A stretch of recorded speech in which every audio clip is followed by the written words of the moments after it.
What's the matter? My cycle's not supposed to come for another week. I wasn't expecting it today. I'm reframing though. I'm like, okay, next week, I can't be tied down by a period. I'm gonna be outside, I'm gonna be fun. Something fun is gonna happen that I need to be free for. Kim. Nice to meet you. Nice to meet you.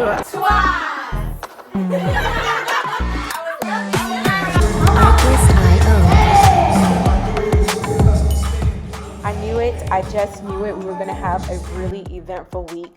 I only had one event on my calendar, but it turns out I went out like 4 or 5 times this week.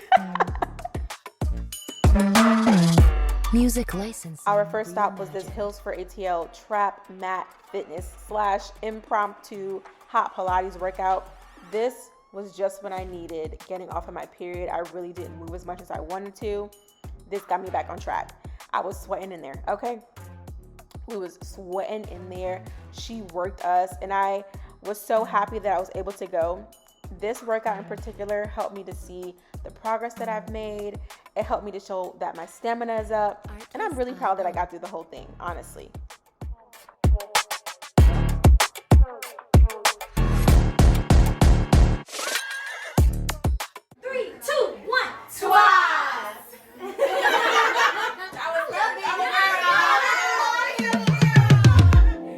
I love being a girl. I had so much fun at the Steam Bar / Alex Van Experience launch event. This was really cool to attend. I got to meet some great content creators and peers, as well as the founder of the business. She's actually based in London, and she's here in America doing her tour because they just got launched in Sephora. Always great to see another Black woman winning. I could only imagine the work it took to get into the Sephora store, especially being a very young company. So I'm so glad that I got to share this win with her. And here's a little reel from the day. 3, 1, 2, 3, Simba!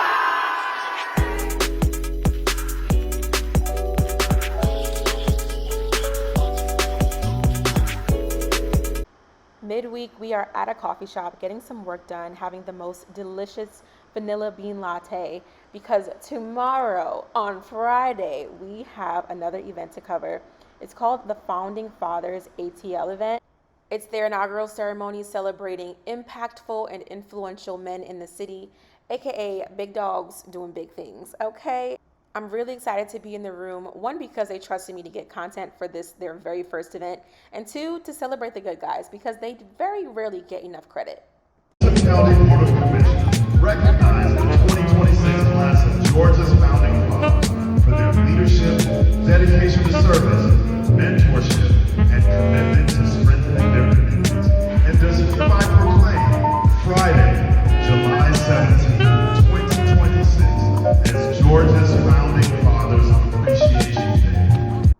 Now on to my favorite night of the week. We are at the Melanin Money Awards covering the red carpet. I met Terrence J. Look. Nice to meet you. Nice to meet you. I run an organization called Young Media Atlanta. We help young professionals with career support, mentorship, and networking. Amazing. Thank Congratulations. you. Thank you so much. What is one wealth principle every young professional should implement today? Financial literacy, right?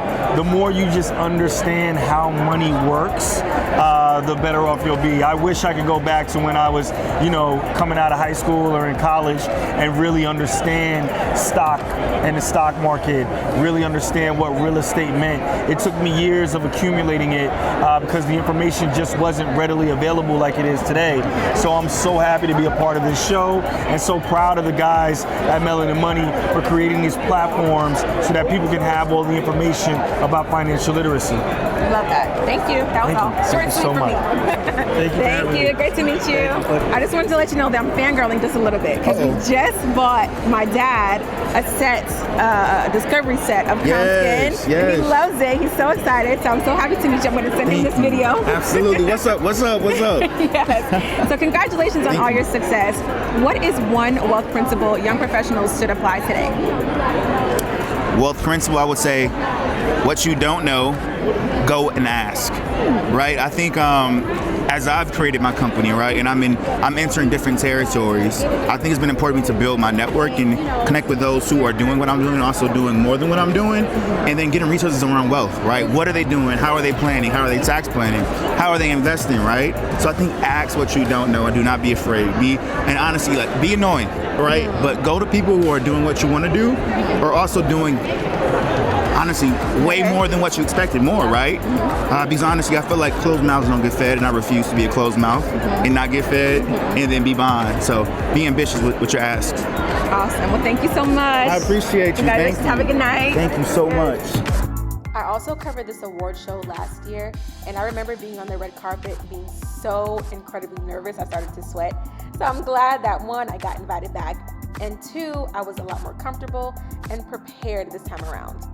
All the attendees were really adamant about sharing the information that they knew, and I love that it's not just information and education, but it's also access. And these two guys right here are the founders. Their names are George and Carter. Their mission is to help people of color earn, save, and invest their first $1 million and beyond. Here's what they had to say about building wealth today. Wealth is made through concentration. It's preserved through diversification. So what I mean by that is concentrate on becoming great at what you do, and then once you become great at what you do, you'll get paid for it, and once you get paid for it, use that money to buy assets and build wealth. Pay yourself first. If you want to build wealth, you have to treat your investments like a bill, right? You would never miss your rent payment, you never miss your car payments. So why do we miss our payments to ourselves? Why do we miss our wealth payments, right? So paying yourself first, investing first when you receive income, and if you do that alone, you will become wealthy by default. We'll definitely implement their advice, but we're gonna get to that after the after party, okay? Because the after party was so fun. Y'all gonna see your girl had a time. I'm gonna just let you watch. I'm not gonna talk over it.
And we're back to the regularly scheduled program.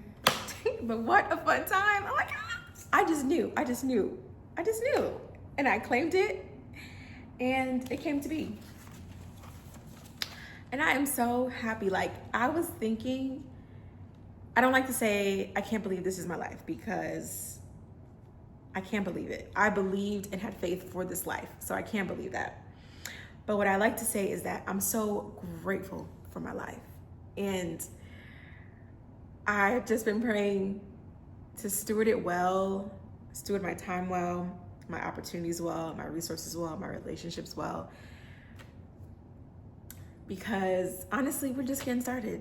I feel that wholeheartedly, but I am so very much enjoying what is now. I don't know if we ever really discussed it, but I am a journalist by trade, as you saw. And I always wanted to be a journalist. When I was a little girl, I used to watch the news with my grandfather after school every day. And I would look at the anchors, and I admired how beautiful, how well-spoken, and how intelligent they were.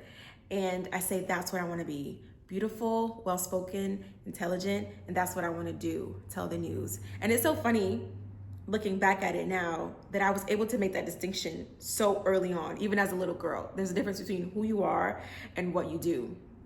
And I was very clear on what those goals were for me. So fast forward decades later, the way that I got here is not how I thought I would get here, and the trajectory of my career has not been linear by any means, and sometimes it felt very, very, very uncertain.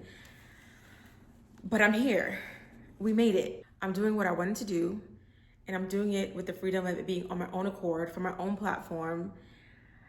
And while I've had to train myself on a lot of things, I think it's still so meaningful. Like, if I would have just still been chasing the opportunity of the traditional route of an anchor, of a reporter, of somebody in media, I would not be where I am. I would not have interviewed Terrence J this weekend, okay? Terrence J, by the way, Terrence J, okay? I watched him on 106 in Park, him and Roxy, every single day after school, 6 p.m. 106 in Park came on. I was locked in, as I'm sure most of us were. That is just so cool to me. I do wish I would have said a little bit more to him about what that moment meant to me, but things are moving so quickly, and I was by myself, and I just needed to like get the interview done and get to the next person. So it's okay. I'm pretty sure I'll have another opportunity. We'll get connected again somehow, and I'll be able to share. But freaking Terrence J, like, that's just so cool. So yes, when you're dreaming up your life, you're planning your life, you're going after the things you want to go after, when there's an opportunity set before you, even if it doesn't look exactly like what you had on paper, if it still provides the peace, the joy, I think it's something worth going for, because that alone is confirmation that it is a blessing for you. And prior to moving to Atlanta, I was having just a really difficult time. I think I shared a little bit about this before, but just a quick synopsis. Like, I was a caregiver for my mom, who was diagnosed with stage 4 cancer. She made it, thank God. And just after school was just a really difficult time for me in general. But God allowed me to have this dream of moving here, and he's like, this is where you're gonna build your life. And so this is what I've been working on for the past 3 years, really making my life what I want it to look like. The lesson that I'm learning in this season is that it is increasingly important to not be passive. When you get the opportunity, you gotta go, you gotta move, you have to make progress, you gotta keep moving forward, you have to really take life by the horns and just go. You gotta go hard for yourself, for whatever you want out of life. At the Founding Fathers event, the question that I asked everybody that I interviewed was a piece of advice for a young man on his journey to success. Every single interviewee all spoke to persevering. Every single one. They all said in one word or another, you need to persevere. You're gonna go through things in life, but you gotta keep moving forward. So I took that word for myself, and I'm handing it over to you guys as well. Persevere, move forward, don't be passive, make as much progress as you can. Even if some days you have to do the bare minimum is better than nothing. It's a little sisterly advice, because I want the girls to win, and the guys too, if there's any guys watching. Thinking ahead for next week, I'm gonna just speak into existence over myself and over all of us. We're gonna have a productive, progressive, and super fun week where there's opportunities that we didn't even know existed, that there's new relationships that will just shoot up the what's it called? What's that word I'm looking for? Relationships that will help change the trajectory of our lives for the better. That's what it was. And that we would be intentional about spending time with God this week. That's most important. That he would give us wisdom and understanding about how to navigate this season. And we would really make him proud, make ourselves proud, and make progress. That's what keeps coming back to me. Make progress this week. And that as we do those things, the Lord will bless the work of our hands and make our efforts successful, as it says in Psalm 90, verse 17. I'm so excited for us. It's done. It's done. Period. Thank you guys so much for watching. I love you. I love it here. I'm so glad to be here. I always say that. I'm so glad that I've been able to be consistent on YouTube and build this community and just really lock in with y'all. I love y'all for real. I really do. Yes, thanks so much for watching. I will see you next week. Bye.